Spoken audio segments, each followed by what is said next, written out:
Jasmine Ganey-Hobbs from the Business Development Bank of Canada. I am one of the senior tech funders, and I'm here with some awesome members of my team. Maria over here, Neil McPherson in the back somewhere. And I just want to thank you for all of your time and taking the time to come out. I know your time is very, very valuable, and we're very, very excited to talk to you today about our growth capital. Hi, Randy Gard, founder of Vistara Capital, based in Vancouver. This event fit perfectly between a board meeting in Ottawa this morning and a board meeting tomorrow morning in Toronto, so glad to be here. We provide growth capital, typically growth debt, but also hybrid debt equity solutions to mid to later stage tech companies investing across North America. Third fund, latest fund's $100 million US, and we're in the midst of trying to find somebody here in Toronto to lead our practice here. Good afternoon. My name is Rob Rosen. I'm the Managing Director of CIBC's Innovation Banking Group. We're the big guy on the block here, and we provide debt solutions, including venture debt and growth capital, among other products, to technology companies. The group started about 19 months ago out of an acquisition of Wellington Financial, and we've grown quite significantly then. And we're trying to become the preeminent technology lender in Canada, if not North America, and I'm very glad to be here. Thanks, Rob. Garen Hellman, founder of Venbridge. We are also a venture debt and growth debt provider, but we do much smaller companies, so our average check sizes are $100,000 to a couple $1 million. And we also fund within a couple of weeks. And so for Rob, when he's got clients that are too junior for him or aren't sponsored back, they would come to us. And we do a lot of shred financing, a lot of tax credit financing. We also quite often bundle it with recurring revenue financing. So it's predominantly, though, for those who are in the seed or Series A. Good evening, everyone. My name is John Markle. I'm one of the founders of Armentum Partners. We're a San Francisco-based debt advisory firm. So we help tech and healthcare companies raise debt capital and other financial instruments that look and smell and feel like debt, like synthetic royalties and stuff. Where we get relevant to most folks, including the lenders, is we see a ton of volume. Rob said he was the big guy on the block. We're kind of the girl in our space. This year we'll do about $2 billion worth in financing. So in kind of Canadian parlance, we'll finance more tech companies than all of the Canadian investment banks combined. Great. Thanks for that introduction. As you may have heard, the panel represents very different types of capital, so maybe I'll start with an easy question. Either maybe John or Rob can start. What's the different types of capital available and why do you use it? So what's the difference between growth and venture? Or maybe Jasmine, you have the money. Sure. Well, I mean, venture is traditionally, and sometimes you don't always stick to the technical definitions. There's some venture. Growth capital is you're using it for growth. In our shop, we certainly, BDC is kind of an all-encompassing organization. We do equity, we do debt, we do venture debt, we do growth debt, we do mezzanine financing, and everything in between. And it doesn't really matter to us. We certainly, what I think is really important, though, for the audience to take home with them today is what your potential capital stack should look like. So this is what I advise every young company coming to see me or emerging company. Think about the capital stack. And equity is traditionally the thing that most tech entrepreneurs think about first. But in order to minimize dilution, maintain control, keep the biggest piece of your pie for yourself, and make sure that you're in the best possible position, you need to know your options and why you want to consider other things and how they may work together. And they can and they do, and it could definitely help you to be well-rounded. Yeah, so on the question, I guess, typically, venture debt contemplates earlier stage and venture-backed companies. Growth debt tends to be later stage and also includes bootstrap companies. So maybe the ones that haven't gone out and done as I used to be a VC, so I call it the alphabet soup of venture capital, where you've done the A, B, C, D, and God knows what else you need to do. So growth debt tends to be a little further along, looking to work with companies that just have strong fundamentals, strong unit economics, the founders do care about things like dilution and control of the board. And quite often in that case, you do look at these hybrid type solutions where your debt looks a little bit more like equity, or it's convertible debt or something like that. So that's kind of the nuance. The terms get interchanged regularly, but that's kind of the nuance that we see in the market at least. And, from CIBC's point of view, we have a huge product suite that we can offer up tech companies. And as everyone alluded to, the venture debt product typically comes on the tail end of equity funding from a venture capital firm, and they want to top up that with some debt piece to extend runway so that the company can meet their next set of milestones to go out and raise their next round of financing, as opposed to growth debt or growth capital, where it's going to be used really to help scale the company from, for example, 5 million to 20 million of revenue, or to help fund an acquisition or things like that. With CIBC, we do have other types of products like MRR lines to help companies manage their day-to-day banking and working capital needs that they have. Sorry, can't hear me? Apologize. So it is one product within a whole product suite, and definitely the venture debt growth capital is used specifically to help with reduction of dilution and an extension of runway. Anything else to add? Any other types of business?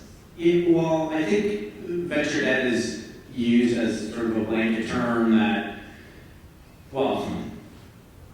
is not often used correctly. We view venture debt based on who the lender is and how they actually underwrite.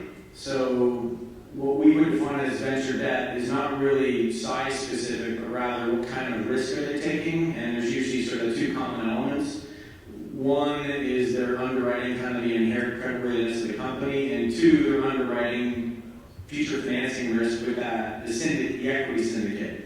So we've raised, $10 million plain vanilla venture debt rounds, and we've also raised $75 million venture debt rounds for, guys like SoundCloud, where there very much was a reliance on the equity investors, and the debt looked just like venture debt, only it was bigger. So that's we see it more as an underwriting style, not a product.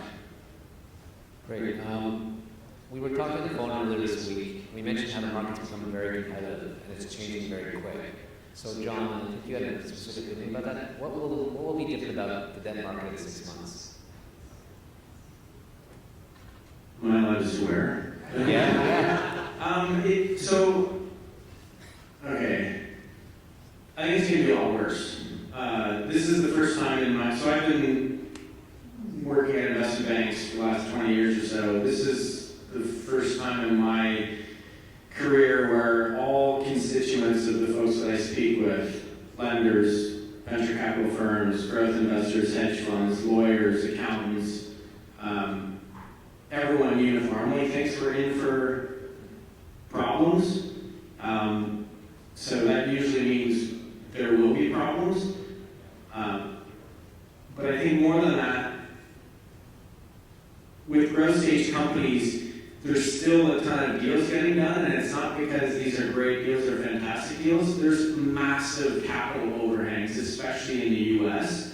So people are, why is that enterprise software getting priced at L+7? Well, the answer is it's not because it's an amazing company, it's because there's so much capital that these larger lenders need to deploy, and that's sort of pushing down the market.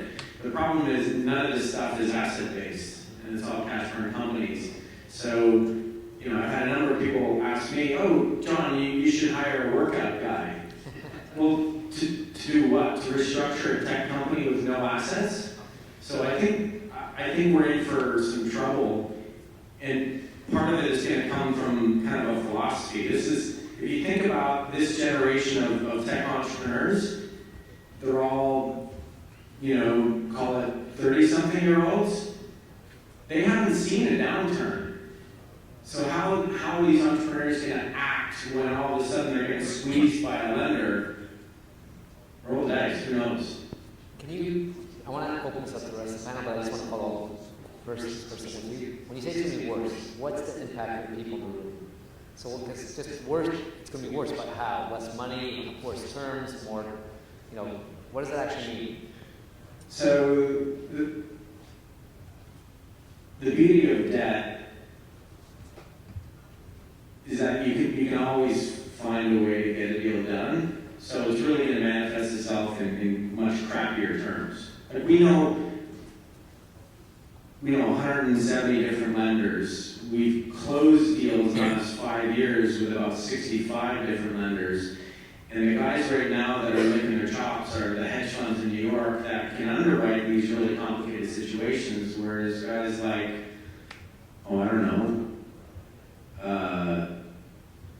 Triple Point Capital, where they have a product, and that product is their term sheet, and the term sheet's based on being able to underwrite a certain box of criteria, they're not going to be able to do that on a bespoke basis. So I think what will happen is the normal cadre of venture debt lenders all of a sudden are going to have deal flow that dries up, and it's going to be taken by a lot of these New York, European hedge funds, family offices, guys that don't have the regular GP, LP reporting structures that have the flexibility to say, we can underwrite that, but it's going to be 20%. And then, of course, the companies are going to go, oh my gosh, that's so expensive. Well, it's better than going out of business. Anyone else have opinions? Yeah, there's just a couple of points. So what we see is that the venture debt market is taking on a lot of equity-like risk. And it's happening more and more and more as that liquidity is everywhere in the market. And that is going to spell problems. And what's going to happen, we believe, is that in a few months from now, when the market does have a correction, the portfolios will experience one challenge or two challenges, and then the underwriters and the people who run those portfolios are going to say, well, you go look at every other company and tell me how they're doing. And when you used to be relatively lax and lenient with some of the misbehaviors of your lenders, you're not going to tolerate that anymore. I think there's going to be a huge correction. I think there's going to be a lot of surprises for a lot of companies who currently have debt. And there's going to be some challenges on the equity side, but especially on the debt side, because the debt side has levers to pull based on all the covenants of the loan agreement. So I think that's going to be one of the big challenges.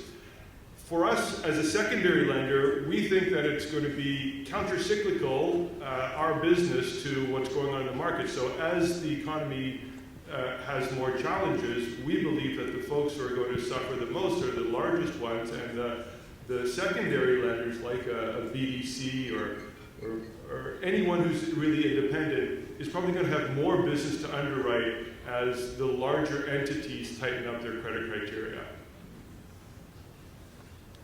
Yeah, I fully agree with these guys. The last 10 years have been fantastic. A book I'd recommend is Howard Marks has a book on Mastering the Market Cycle. He's the founder of Oaktree. And basically, to be successful in the last 10 years, or to be successful in credit, you need to have aggressiveness, you need to have timing, and you need to have skill. The challenge of the last 10 years is you only needed the first two. Now you're going to see who's got the skill to work with these companies. When your debt actually becomes equity, who's got the skill to actually work with these companies? Who's got the skill to interact with the boards? Who's got the skill to behave and act like, hey, guess what? You're now your equity. So, I think for companies, I would caution, and I understand this is a world of AI and data and get things done quickly and everything else, but I think efficiency and underwriting and knowing how you're going to act if you're sitting actually more in the equity box versus the debt box is going to be key. And you need to be able to relay that to the companies as well.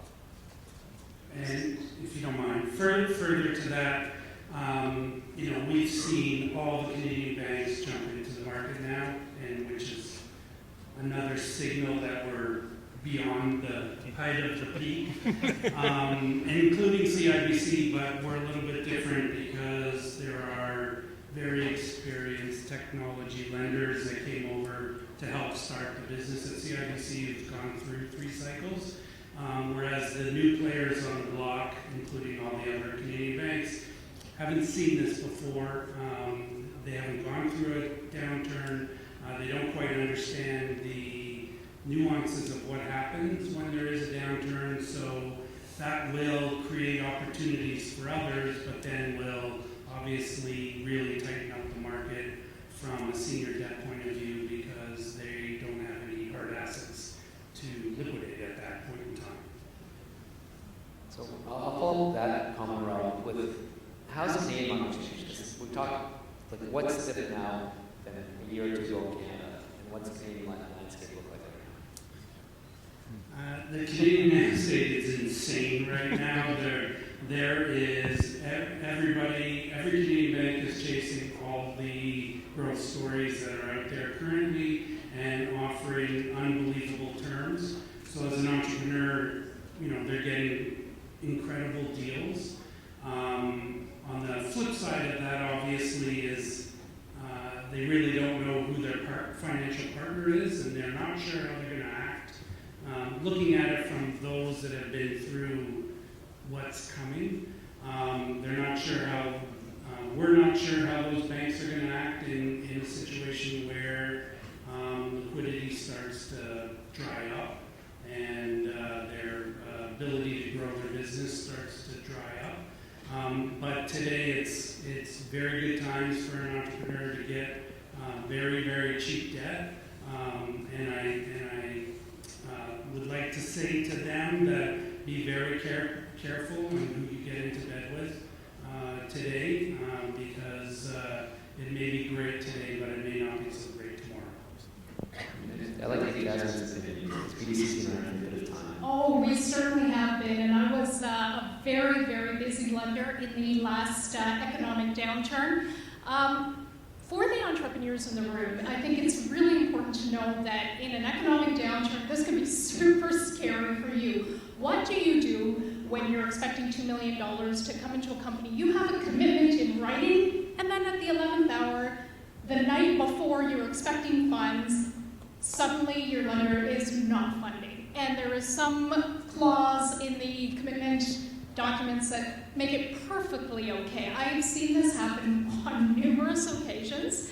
I've seen many companies come to me with demand letters saying, oh my God, I got this, can you help?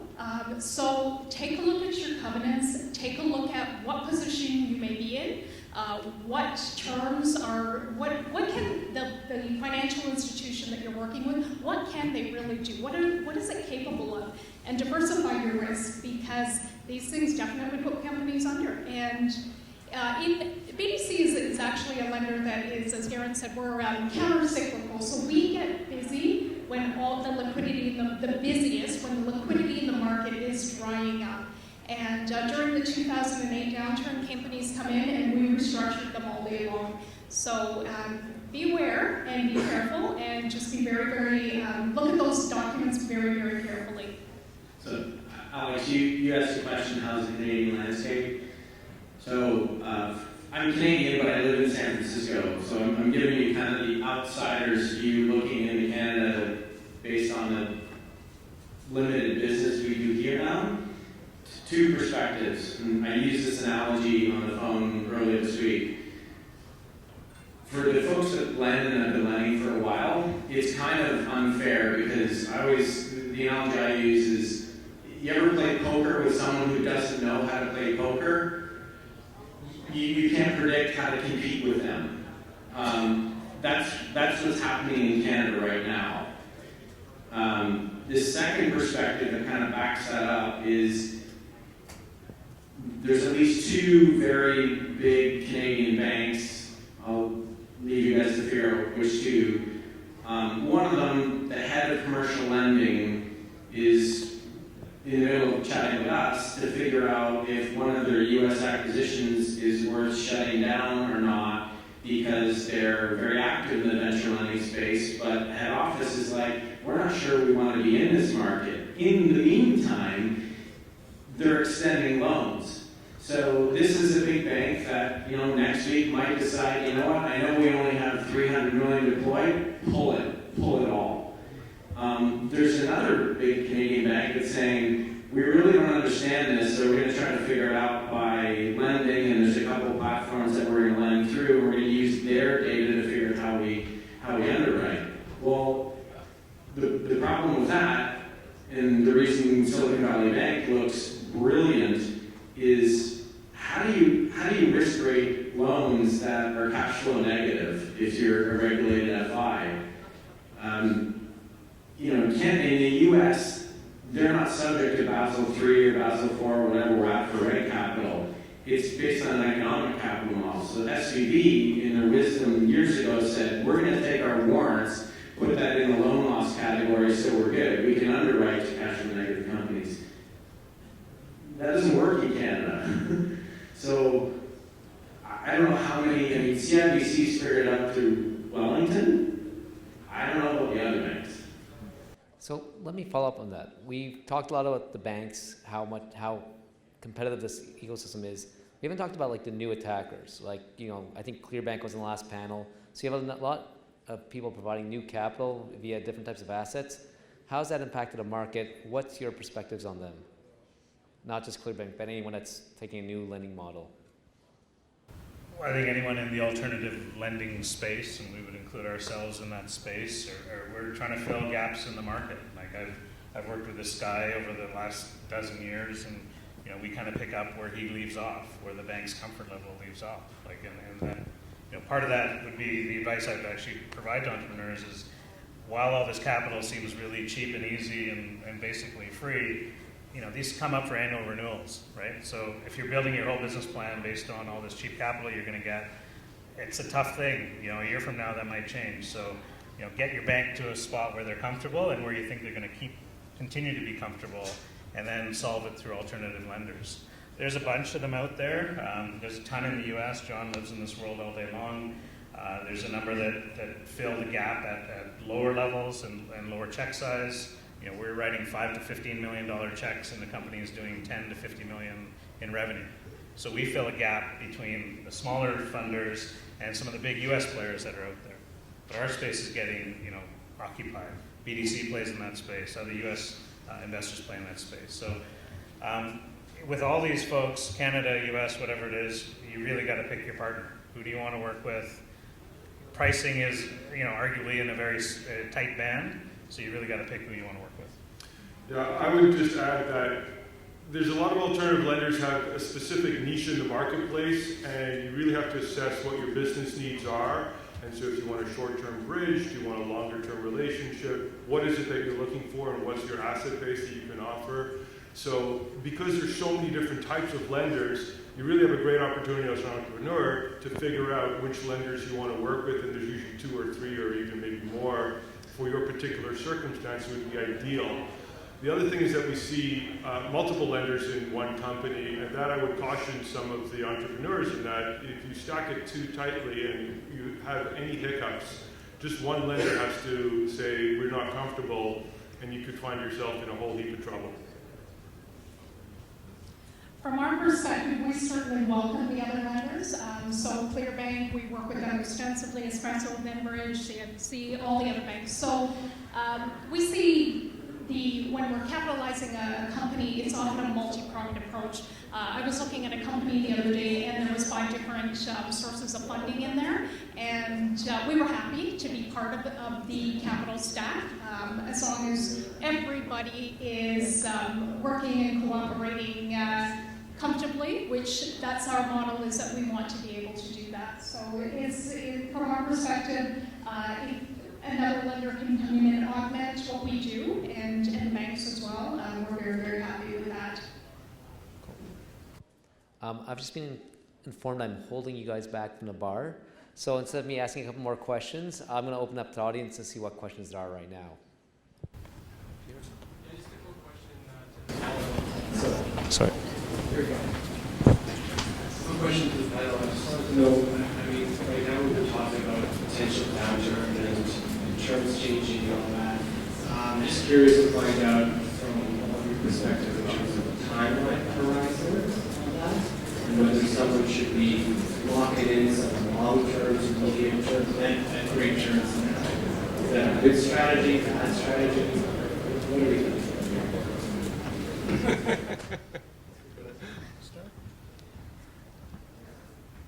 Yeah, sure. We're seeing, so our typical deal structures are 3 to 5 year terms on companies, and more and more we're getting feedback that borrowers are really looking for that certainty over the longer term, because they're developing plans around it. Whether they're doing acquisitions, whether they're ramping up staff, funding big growth initiatives, opening new markets, starting new product lines, whatever it is. I will say as well, this it's not always just about growth. There's catalysts in the market. A downturn, IPO window is closing. A lot of these tech companies may or may not get through. M&A valuations are starting to come down. So liquidity is another big one, actually. So we find various situations where we're providing capital. As long as the plan is funded, the capital we're providing actually goes to buy out early shareholders. So there's a number of different use cases, but I think in all cases you want that certainty over the next however long you can get it. And from our point of view, as a Canadian commercial bank, we do things on demand in 2 years, up to 5 years as well. And from CIBC's point of view, we'll fund really good companies that have strong metrics in behind it that we believe will withstand whatever potential downturn there is.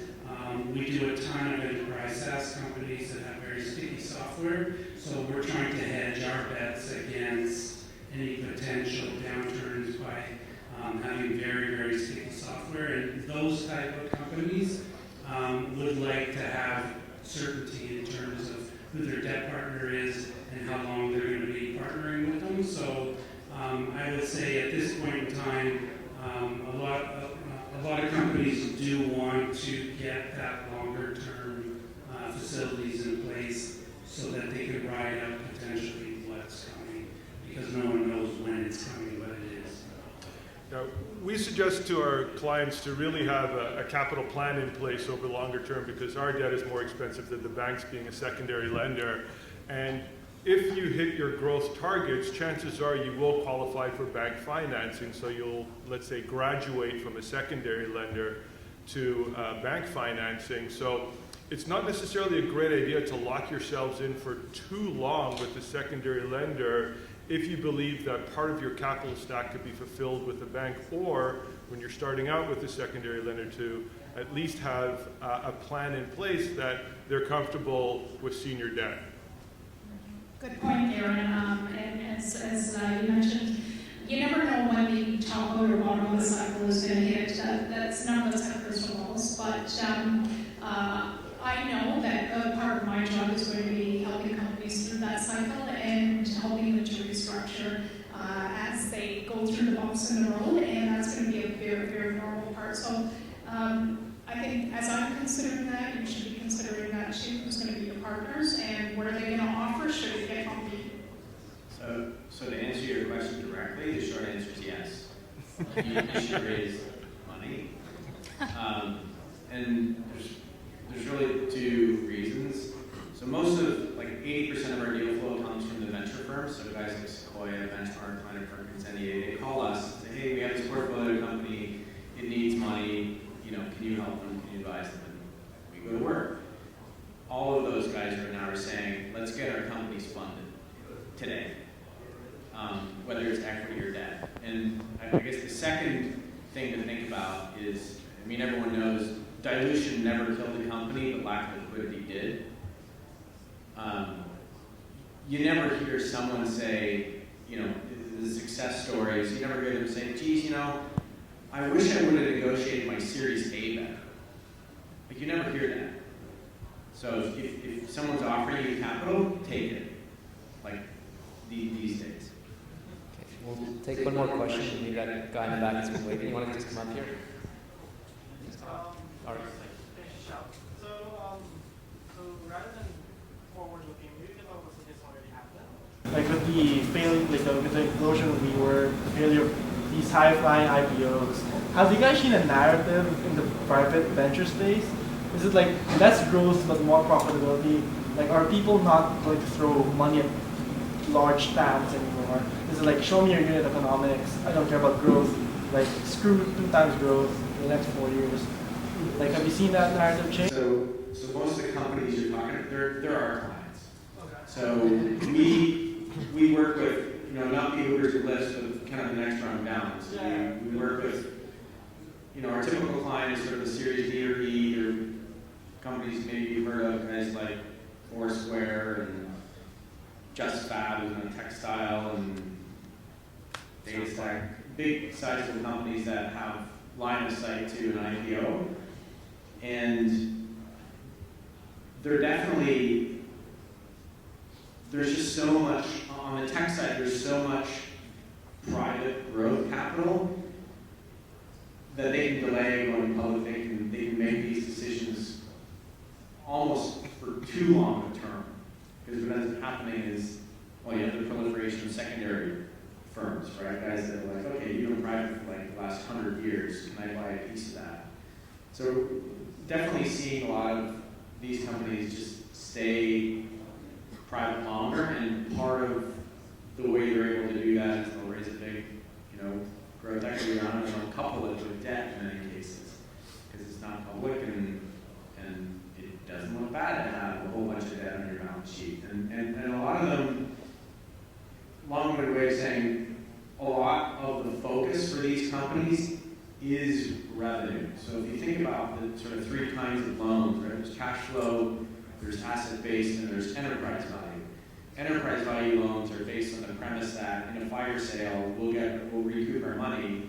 We, the lender, will recoup our money if you sell the business at some enterprise value. And whether it's an enterprise software company, e-commerce company, these days most are valued as a multiple of revenue. So if I'm taking that next dollar of equity or that next dollar of debt or whatever, I'm pouring it in to grow to make sure my top line is big. Now, is there a balance with burn or whatever? They're starting to hear about that, but not quite yet. Cool. This lady had a question. Oh. Super cheeky question. Looking to Europe and negative interest rates, is this a factor in how you're looking at businesses, or is it business as usual? I wish I had a negative hurdle rate to my investors. So. Exactly. But on that question back there, just very quickly, the gross margin is hugely important to us. There's revenue, and then there's quality revenue, so the stickiness of it, churn rates. Very, very keen focus on gross margin these days, and we hear that amongst a lot of lenders, equity holders.